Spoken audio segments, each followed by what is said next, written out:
అలియా శ్రీనివాస్ పై మేడ్చల్ జిల్లా షామీర్పేట్ పోలీస్ స్టేషన్లో ఫిర్యాదు నమోదైంది.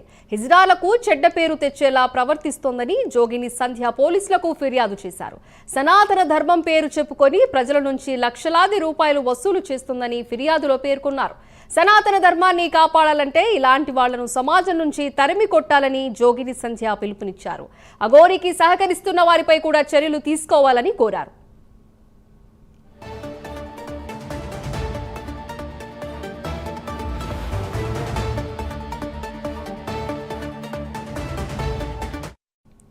దీని గురించి మరింత సమాచారం మా ప్రతినిధి కుమార్ అందిస్తారు. కుమార్, చెప్పండి. Thank you Sindhu. మన మేడ్చల్ జిల్లా షామీర్పేట్ పోలీస్ స్టేషన్ లోని అఘోరి అలియా శ్రీనివాస్ పై మరొక కేసు అయితే నమోదైంది. సనాతన ధర్మం పేరు చెప్పుకొని ప్రజల నుంచి లక్షలాది రూపాయలు వసూలు చేస్తుందని, ఇజ్రాయెల్కు చెడ్డ పేరు తెచ్చేలా ప్రవర్తిస్తుందని జోగిని సంధ్య ఆరోపిస్తూ కూడా అఘోరి అలియా శ్రీనివాస్ పై షామీర్పేట్ పోలీస్ స్టేషన్ లోని జోగిని సంధ్య అయితే ఫిర్యాదు అయితే చేశారు.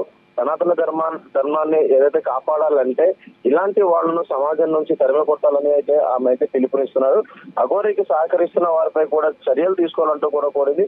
ఈ మేరకు కేసును దర్యాప్తు చేసి అఘోరిపై చర్యలు తీసుకుంటామని షామీర్పేట్ శ్రీనాథ్ కూడా తెలపడం జరిగింది.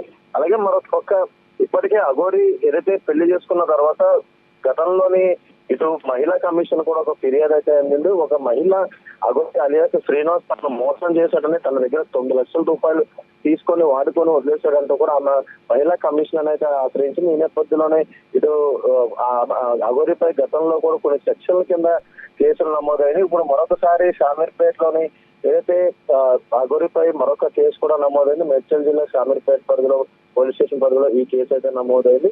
ముఖ్యంగా హిజ్రా ఏదైతే సంధ్య అనే ఆమె ఈ కంప్లైంట్ అయితే ఇచ్చింది. అఘోరిపై చర్యలు తీసుకోవాలంటూ కూడా, అలాగే ఇలాంటి వాళ్ళని సమాజం నుంచి తరిమి కొట్టాలంటూ కూడా ఆమె అయితే పిలుపునిస్తుంది సంధ్య.